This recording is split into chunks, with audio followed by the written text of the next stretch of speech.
is Shruthi, and you are listening to IronWifey. Sharpening sessions.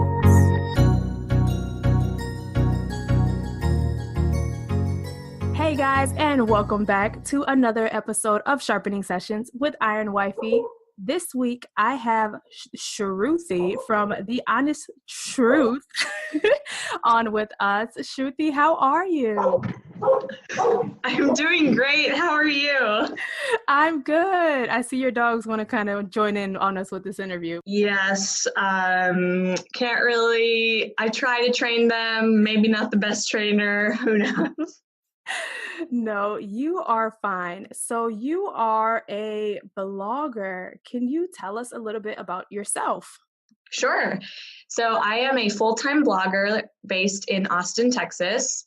I was born in South India, moved to the U.S. as a kid, just bred and brought up in Texas, and then got married to this super tall, awesome, God-loving, 6'6" Texan dude. I'm pretty sure I said those things already, but and then we moved to London for a year. He's an architect. That's where I started my blog because my job fell through while we were over there. And I was like, Lord, what am I supposed to do? I've got all this time here in London. What's going on?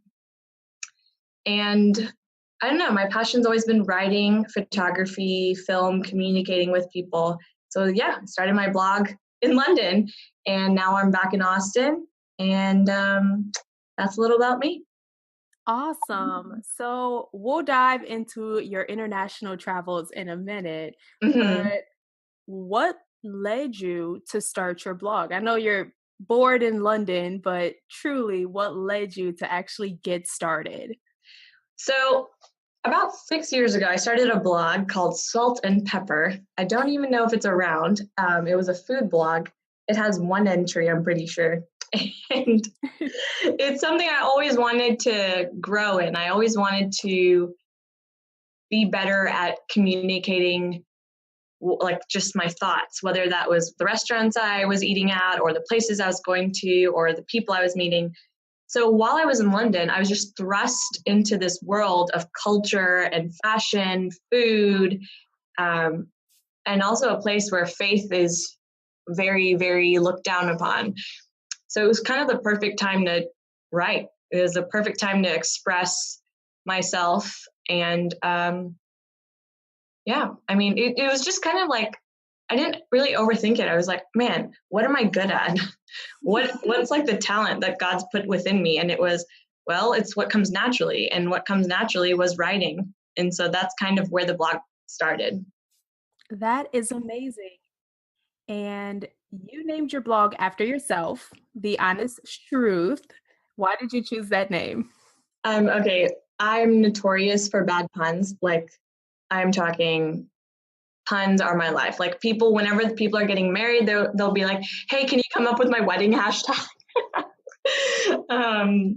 If only I could make a profit out of that. But no, so I came up with that. Just I like puns, but also because that's something that is a skill that I have. I generally don't struggle with being honest. I'm not a people pleaser, which can be a weakness at points, but I just see things, I think, a little bit more clearly. I don't have, most of the time, I don't have an agenda behind my thoughts. And so when I'm writing, it comes across with just that tone of honesty and authenticity. Well, I can definitely agree to that. So your blog, The Honest Shruth, what can readers find when they visit your blog? So The Honest Shruth is a lifestyle blog, and readers can come over to my blog, sort of understand the mess that's in my mind. It's categorized by day. The content is categorized by day. So if they visit my blog on a Monday, they're going to find content about love, relationships, marriage. On Tuesdays, I write about travel. On Wednesdays, I write about food, restaurant reviews, and recipes. Thursdays are thoughts. So those are more current events or opinion pieces. Fridays are for fashion. And then Sundays are devotionals, well, not so much like a devotional, like here is how you apply it to your life, but more so what the Lord's been doing in my life, and see if anybody else can resonate with that, connect with that. That's awesome. I love how you truly are organized when it comes to your blog. Yes. I find that when we want to be, we really can be organized. Good point. Yeah. So, what motivates you to write? So I have always written in journals. I have journals dating back to when I came to know the Lord, honestly. I think that written word is the way to make sense of the noise that is in my head with just all these different stimuli, people and the news, information, BuzzFeed, whatever. There's so much that goes on in our heads, and writing it out makes me feel like I can remove the chaos from it. And so that is why I write. I find it's natural, it's easy, it's soothing, and time flies when I'm writing. Wow. See, that's amazing. And you mentioned how, writing was something that pretty much came with these when you were first introduced to the Lord, and as you grew within, your spirituality and your Christian walk. At what point, growing up traditionally Hindu, Mm-hmm. were you first introduced to Christ? So probably the first time was my pre-K, because it was in a church, and then another time I remember specifically is when I was played softball as a kid, and the metal fence fell on top of our catcher once. I think it was the weekend. No, it wasn't that. Yeah, it just fell on top of our catcher, and all the girls on my team sat around and they prayed. And I remember my parents they're like, no, you can't sit there. Like, you have to come with us. And I always remember, like, why did they do that? Like, and what were the girls doing? And it's sort of, I've actually written instance after instance where things like this have happened, where, it's just a glimmer, a little taste of Jesus or of community. And essentially and eventually it was that what brought me to him, community. My closest friends, I didn't realize this, but I'd gravitated naturally toward people who were all very strong believers, strong Christians. And I think at that point it was because I was moral like they were. Like, I just wasn't drawn to like very popular sins in high school culture. Mm-hmm. But I didn't really have any reason for why, besides I just thought they were wrong. And it wasn't until my closest friends in high school, an ex-boyfriend and a best friend, said to me, so why, like, what do you believe in? Why are you the way you are? Why do you make these decisions? Do you think there's a God? And, they just like pummeled me with these questions. And I like that. I like being challenged, and I had no answer. But I also, because I was brought up Hindu, I'd been going to Hindu Sunday school my entire life. And within that same couple of months, I was actually asked to leave my Hindu Sunday school because my Sunday school teacher was talking about karma and how that's a tenet of Hinduism. And she said, good things happen to good people, bad things happen to bad people. That is a truth of life. That is a truth of the universe, blah, blah. Mm-hmm. And I was probably like more outspoken then, because I didn't understand like how to be polite, maybe. I don't know. I was just I challenged my teacher back, and I said, well, if that's what you say, then do you think everybody who went through the Holocaust deserved what they got? Like, do you think it's just because they were bad in another life? And she said, yes. She said, if we believe that karma is true and bad happens to bad, and all of that horrible pain that they've gone through probably came from some sin in their past. And I probably dropped a few words I shouldn't have, and was like, that's crazy. You crazy lady. And then they were like, okay, well, maybe you shouldn't come back. I was like, I'm not coming back. But we're all on good terms now. But And that's when I took up my friend's offer to go to church, because honestly, I did not want to go to church. I've been to a mosque before I went to the church. I went to a Buddhist temple before I went to the church, simply because the Christians that were most vocal were also really, really awful to me growing up. Like, just, I would call it like cultural Christians. Like they only were friends with people who looked like them, and they were only friends with people who talked like them and wore dresses like them and wore jewelry like them. And I was like, man, you tell me that this Jesus is about grace and he's about love and mercy, but you exclude me simply because of, color of my skin, or simply because of the accent my parents have or whatnot. So that's honestly, I didn't want to be around Christians. I would say 100% it was the Lord that was like, hey, like, maybe you should go to church, like, go check that out. And eventually I did. I started reading in Romans, and that is the book that opened my eyes. So also More Than a Carpenter, which is similar to Case for Christ. I just couldn't get past the chapter where it talked about Jesus Christ, Lord, liar, or lunatic. And I'm a very rational, logical person. Math has always been my subject. I tested out of it for college. Like, math is my thing. Logic is my thing. But faith is not logical, right? And so when C.S. Lewis, when they quote C.S. Lewis and say, Jesus Christ, Lord, liar, lunatic, I was like, yeah, I'm on board. He wasn't a liar. I'm on board. He wasn't a lunatic. But whoa, you expect me to like jump to faith?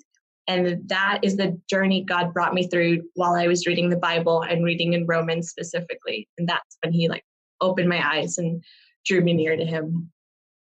Wow, that is amazing. He is so good. I'm like, how did you, like, this tiny girl from Chennai, India, like, comes over as an immigrant and like is brought up in this tiny city of Coppell, Texas. And you were like, I want you. And every day I'm like, what? He handpicked you.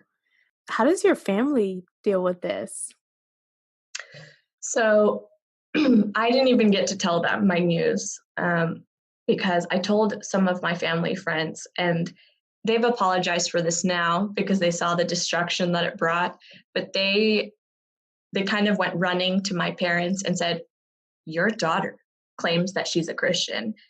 And I just remember having like 40 missed calls after a Bible study one day and all these voicemails. And it was like, what have you done? Who are you? Like, are you even our daughter? Do you know what this will do to us in the community? And needless to say, those first few years were terrible, really terrible. And I would say that first week especially, I really felt like I was free falling. And I was like, Lord, are you going to catch me? Like, I just came to college, so I don't really have many friends. I just broken up with that guy from high school. So there's that. And all my other friends were long distance from high school. And so it was like he'd taken everything, and they were so angry at me. My family was, even my younger brother, he was like, what have you done? Like, you've caused us so much pain. And I'm like, how is it that this culture that supposedly promotes inclusivity and like love for everyone, all of this, but as soon as their daughter decides to pick up a Bible and go to church on Sundays and claims to have a personal relationship with Jesus, suddenly I'm, quote, the black sheep, It was really bad. I saw my parents in a different way through all of that. But I think it was also really, really necessary because it formed me into who I am today. That's why I don't have fear of what people think. And I won't step back on my convictions. Like, I've gone to a point where nobody was there for me. And now everybody who is there for me, I take them, they're so special to me now, Yeah. My parents have come around, not in a way where they're accepting. They're still not accepting. But I think they've realized it's not a phase, which is what they kept saying it was. They kept saying, you're just going through a phase. Oh, this is because you were brought up in America. Or, oh, this is because you have so many, quote, in their words, white friends. And I think they're learning. Like I don't label them, and like they can't label me like that. Wow. Your life is truly the case for Christ. Like, in reality. I was never an atheist, but yes. Okay. Well, I always to believed that point. in somebody there. Yeah. Wow. That's truly amazing. And it's so amazing to hear your testimony and to hear where the Lord brought you, because there may be somebody listening who may be going through the exact same thing. I really appreciate you saying that. That's honestly a huge facet of my blog. I want to reach people all around the world who may feel like myself, where they weren't able to step out and pursue God or to explore God or understand God because they feel pressure from their families. I can't tell you how many conversations I've had since I've started my blog with other young women, specifically Asian women, who have been like, how did you do this? Like, what did your parents do? Mm-hmm. And, it's been cool to, I can't sugarcoat and be like, oh, everything's fine. It's not. The guy who is Asian as well, and he's the one who answered my questions, and he's older than me. And I asked him, like, how did you do this? Like, how did you accept Jesus? And he said, Shruthi, like, the Lord created your family. Your family doesn't create your God. And I feel like that is just stuck in my head forever. And that's hopefully what I'm able to get across with my blog too. Like, please just think for yourself, Wow. The Lord created your family. Your family doesn't create your God. Wow. That's powerful. Yeah. Tell your friend I said thanks. Yeah, I will. On your blog, you have these devotionals, and I'm not going to lie, I kind of like binge read all of your devotionals instead of taking it like day by day. But one thing I really love is in your thoughts, under the thoughts panel, there's a aspect that's called love, and you break down love in so many different terms through so many different blog posts. And so I want to know what love looks like in your life. Sure. So I always thought I was too weird to be loved by like anybody, I think. And when I mean weird, I'm just like, I think we all can relate to that, right? Like we all feel like, oh, I'm like such a weird person. Yeah. And so I first loved Jesus when I was like reading, and I was like, wow, he like died for me. What? And so that shifted my perspective on, wow, this is the first time I'm really understanding what true love is. Like that is Jesus. But through having a relationship with Jesus, I've also realized what love looks like in relationships between humans. And my husband, who is a true gift from the Lord, when I was feeling like most heavy with my family, he comes into the picture. And for some reason, they are so receptive to him. They listen to what he has to say. They ask him his questions about his beliefs. They honor his beliefs. Whereas like they hadn't done that with me, but with him, it was so easy for them. And I was like, you know what? Maybe I don't need to carry all this burden by myself.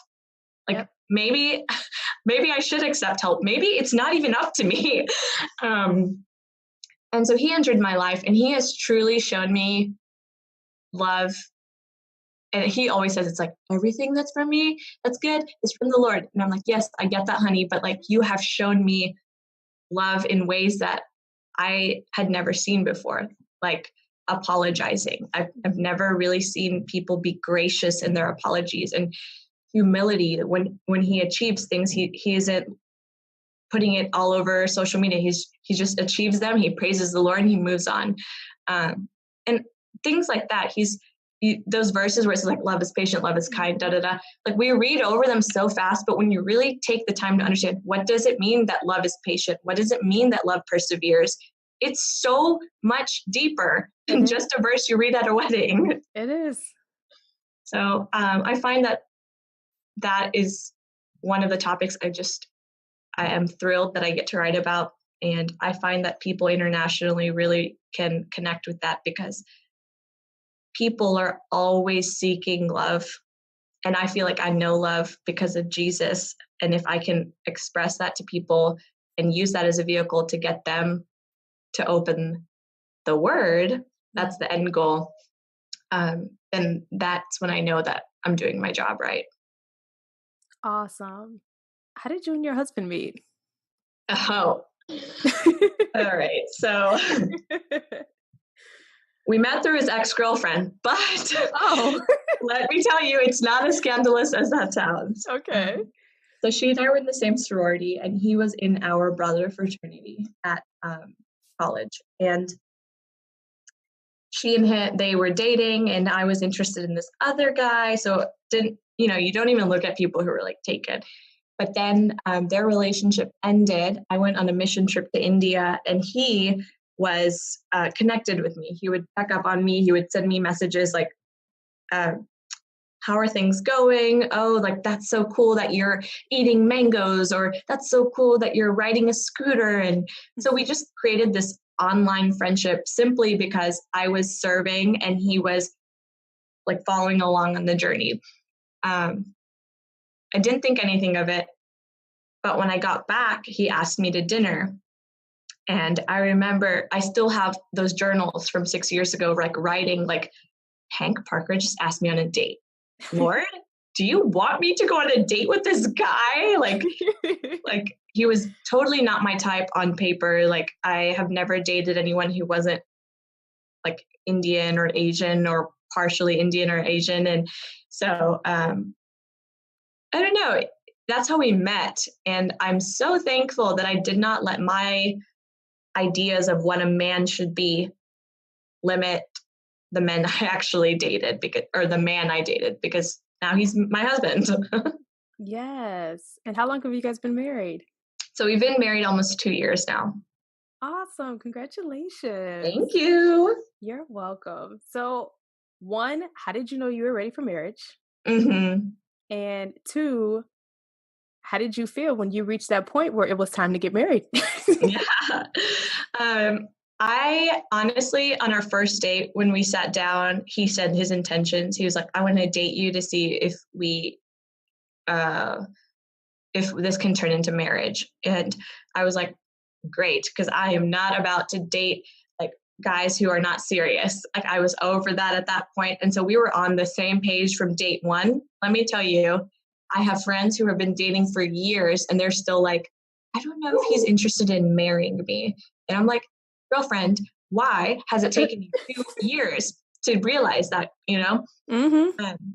So we knew from the first date we're ready to get married, but our lives were such that we had to date for 3 years before we got engaged. And then we were engaged for a year before we got married. So we were together for 4 years before we got married, which in the South seems people like, whoa, unreasonably long. But life was just crazy. And he was studying abroad and everything. We knew we were ready for marriage whenever his architecture school load wasn't going to crush him. Mm-hmm. And we just, we prepared for that by joining a small group together once we got serious in dating, which was like 6 months in. And our families, they met within 6 months as well. Like, we were just like, all right, we're heading to marriage unless something stops us. And nothing stopped us. And that's amazing that you guys knew that at such a young age. Yeah, I'd say like all the time, I'm like, you're such an old soul. Like, but then sometimes I'm like, you're such an old man. But honestly, it's refreshing dating a man and not a boy. Mm-hmm. Tell me about it. Yes, I completely agree. And so you've been married for quite a while now. Mm-hmm. How do you balance marriage, being a wife, and life? Yeah.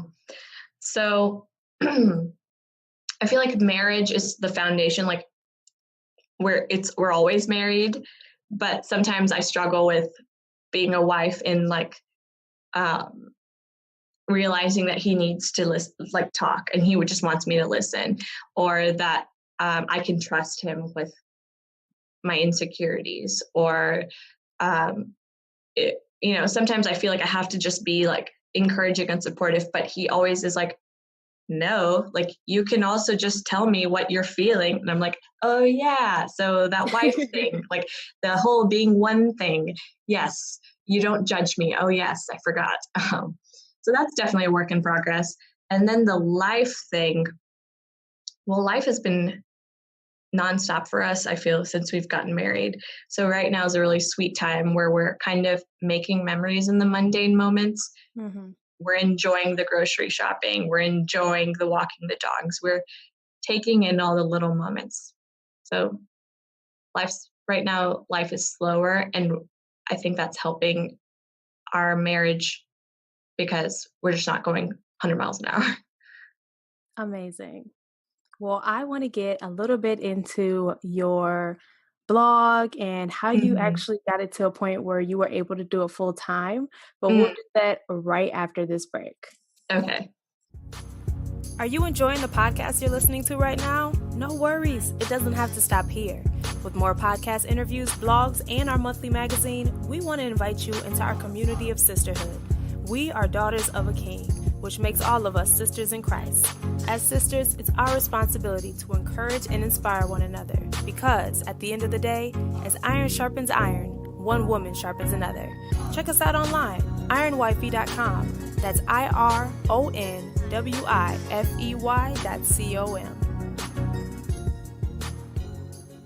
Okay, so welcome back. I know in the first part of our interview, we were able to discuss a little bit about Shruthi Parker, this amazing blogger, woman of God, Oh, just shucks. all around amazing human being. We talked about love, we talked about marriage, we talked about being a wife, and we talked about your blog. And so I want to dive a little bit more into your blog because you said that you are a full-time blogger. Now that's the dream for every writer in America. How did you reach that point? Okay, so when I got out of school, I worked for a few years as a marketing professional, and then I got into blogging. So I got a couple of years under my belt, got some money under my belt, then started my blog, and that's kind of where I'm at now. Like it takes time. I mean, I wouldn't say that I'm making, I don't know if that's what you're looking for, but like it's not the same compensation wise as it was when I was working full-time professionally in marketing, but I know that it's an investment and that's where it'll surpass with time. Definitely. I loved how you said that it's an investment. I guess basically, how do you invest in yourself? All right, so I'm a vegetarian. I eat like weirdly healthy because I don't work out much at all. I love milkshakes, don't get me wrong. I think I've had 3 in like the past 2 weeks. But I eat really healthy. That just helps my brain and my body feel good. I try not to eat too many fatty things. I definitely treat myself with the milkshakes here and there. But food is a big part. I don't even want to worry about appearance, right? So I do what I can in that I just do my part in putting the right things into my body. And then obviously quiet times with the Lord. Like, wow. Have you ever been to a train station or a really busy terminal at an airport and it's Definitely. just people walking every direction, so much noise, different languages? Like I feel like that if I am not spending time with the Lord. Wow.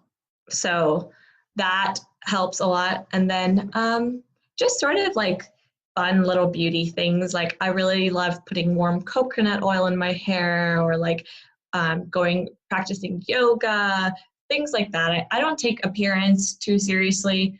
And that's just because I don't know. I would say a lot of it is the confidence that my husband gives me, but also I'd say a lot of it is just that I don't care. I just take care of myself in the ways that I need to, with spiritually, physically, emotionally. I've got a really good group of girlfriends, praise God. We meet every week and we kind of just talk about the highs and lows.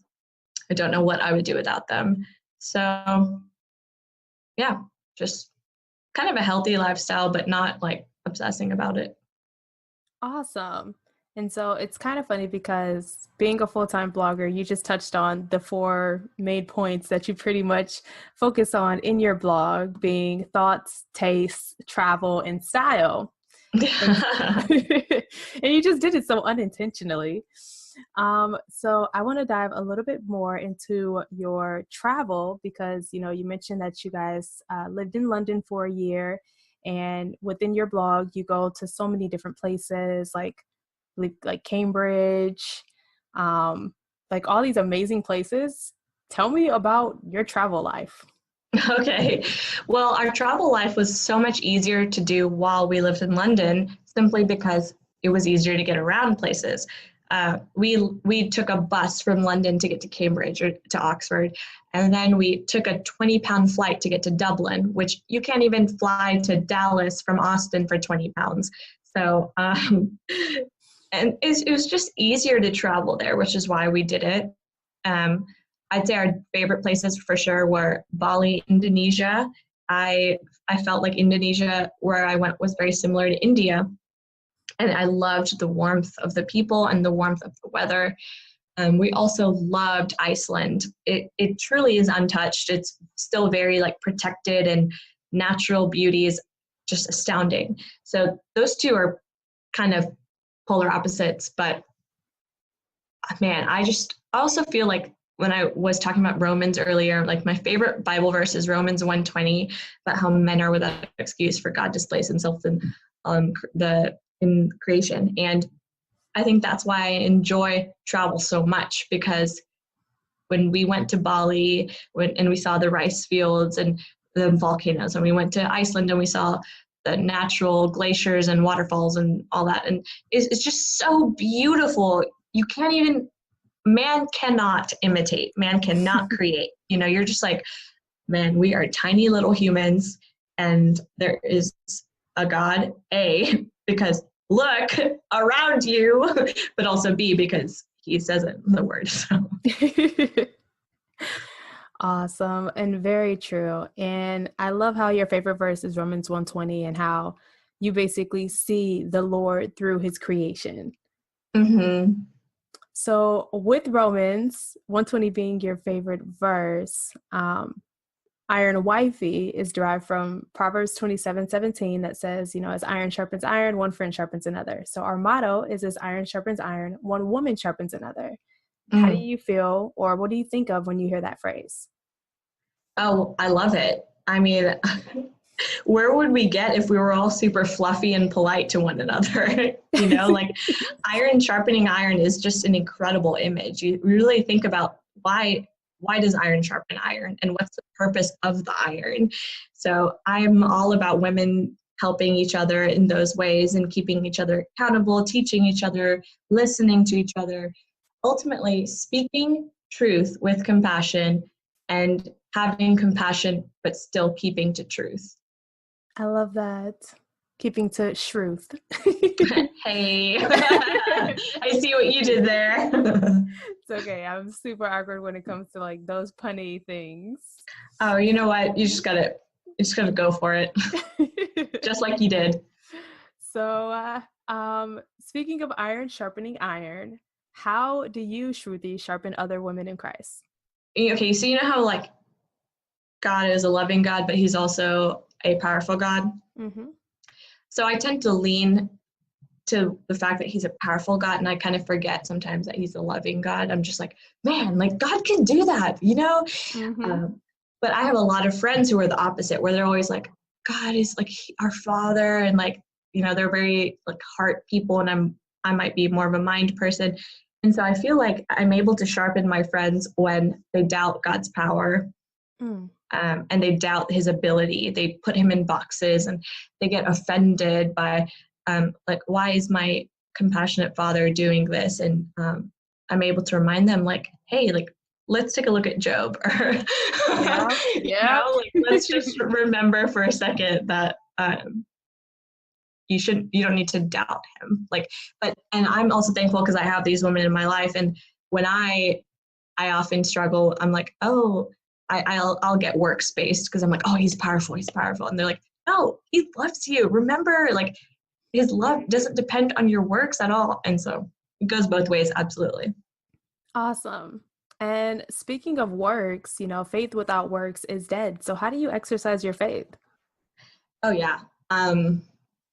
Let's see. I try to bring up what the Lord's doing in my life into conversations, like not in a really super awkward way, though I'm sure they come across that way sometimes, but just kind of like, just, people like, how was your week? And I'll be like, oh man, like, I've been praying about this, or because you're always, you're praying weekly. So there's something that you can express to people, like whether it's a prayer that's answered or you're still praying. And I find that prayer is one of the best ways that I'm able to talk to people. And I feel like just talking to people is an important thing that believers need to do, because nobody talked to me until I was 18 years old. And I lived in this country for 17 years. So it's like, hello, like if one person had maybe had the guts to come up to me and say something about Jesus. But I know that God's timing is perfect. I know all that. Do you know what I mean? I feel like that's one of the ways like works. I think if we could just use the amount of words we say to like engage people and invite people, that's one way. I also, while I lived in London, it was cool. I got to teach English to refugee women. And it was such an amazing experience because I got to learn a lot about all the countries they came from, but we also got to tell them about Jesus. And I'm currently about to commit to something like that in Austin as well. And I'm really excited for that just because I miss it. I miss that like ease of just serving people and getting to talk to them that way.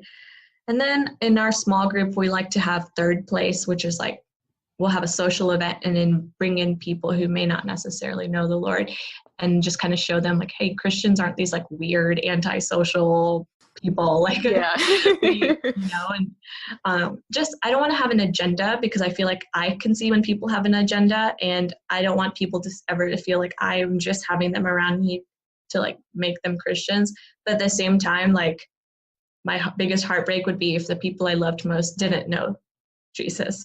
So just asking him for opportunities to give me more ability to work and help bring people into knowing him.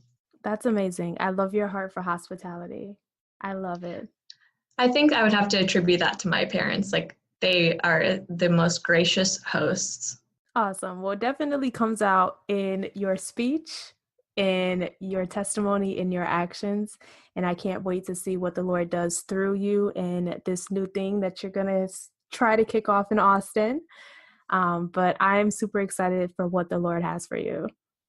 Oh, thank you so much. It is my pleasure. We're going to wrap it up in a little bit, but I have a couple more questions for you. One, Shruthi, where do you see yourself in 5 years? In 5 years? Love this question. I feel like it changes all the time. In 5 years, I see myself with a self-sufficient blog that I don't need to really, like, I'll write every now and then, but would have a team for me. And I see myself as a mother to multiple little babies, and I have a huge heart for adoption, so I would love to have that process be successful as well. You said multiple? And I also, All right. I mean, we'll see, right? It's all romanticized until it happens, right? And I've got a couple of business ideas. I mean, man, I honestly, it's just like dialogue with the Lord. I'm like, God, what do you want? And I feel like I've told him over and over, if you don't want me to blog, just take that away. Like, give me something else. Like, what do you want? But he hasn't taken that away yet. So in 5 years, I'm hoping I'd still be blogging and would have a large family and would be able to just serve in the ways that he uses me in Austin, Texas. Awesome. Do you guys think you'll stay in Austin and settle there? I think we will, but it seems like our generation is the generation of just selling everything and going. Mm-hmm. So, hands open. That's fair. What is one goal that you're looking to achieve this year? So, kind of like on a more silly tone, I'm trying to learn how to grow plants. No, that is a huge goal. Yeah, I have already, all my succulents are dead, and then my giant gardenia plant is gone. But I have 3 plants that are alive, so I think I'm like 50-50 right now. It's only been 2.5 months into the year, and I have already killed off half of my plants. But you have three, yeah. one for the Father, one for the Son, and one for the Holy Spirit. All you need. Exactly. That is awesome. So growing plants, we're going to have a green thumb here. Mm-hmm. And I'm going to turn these brown thumbs green. hey. Shruthi, what is the best advice you've ever received? I think it would go back to what I was saying earlier about what that mentor figure said in my life about how people don't create God, but how God creates those people. Because that kind of just, every social interaction, I can always take with a grain of salt, because I'm like, okay, but like you're imperfect also. And like you don't get to dictate like my beliefs and things like that. But then on like other little things that I try to live by are like respond, don't react, rise above the little things, and then do you pray about it as much as you talk about it. That last one got me because I definitely need to keep my mouth shut at that point. What advice would you give your younger self? Oh man. Oh gosh, my younger self. I would tell her, oh my gosh, she was such a mess. I would just tell her, like, you don't need anyone's approval. You don't need to fight for anyone's approval, because that's only going to make you miserable. And the day that you let go of that is the day you're going to become yourself. Wow. That's a good question. I hadn't thought of that. Yeah. Wow. That's powerful. The day you let go of yourself is the day that you become yourself. I mean, I just needed to stop fitting in to like feel right in my skin. Yeah. Because fitting in, what even is that? That's a social construct of people who have the loudest voice. Like, no wonder I wasn't ever going to fit in. Just be yourself. You're perfectly made. I wish you were around when I was younger and told me that advice. I wish I was around when I was younger. And my last question for the evening, what advice do you have for someone who may be going through what you went through? I would say find a community of people, but ultimately you have to rely on your relationship with the Lord the most, because He is the only one that is going to make you feel less lonely, and He's the only one who's going to make you feel hopeful. He's the only one who's going to give you the ability to get up in the mornings when you feel like everything is falling apart, and like you're going to be fine. You're going to be okay, because He doesn't forget you. He won't forget you. He hasn't forgotten you. You're in the shadows of His wings. You're in the palms of His hands. You just got to keep reminding yourself that you're not alone. There's always a set of footprints right next to you. You got to trust Him, even though it feels like everybody you love is turning on you. Wow. Well, Shruthi, thank you for sharing your heart with me this evening. I appreciate everything, your time, your testimony, your trials, your tribulations. I am in awe of the woman that God has created you to be. That is so sweet of you to say. Thank you so much for having me and for taking the time to get to know me a little bit. Of course, it is definitely my pleasure. Now, before we leave, The Honest Shruth, where can people find you? So you can find me at thehonestshruth.com or on Instagram.com/thehonestshruth. Is there anything else that you want to share with us this evening, Shruthi? Just everybody have a good rest of your week and keep your head up. All right, guys. Well, you have just tuned into another sharpening session with IronWifey. This evening, we had Shruthi Parker, blogger of thehonestshruth.com. Please check her out. She is absolutely amazing, and the Lord is truly speaking through her and through her blog. And for those of you who may be going through similar situations, she's definitely someone who will inspire and motivate you to continue to follow the Lord. Shruthi, thank you.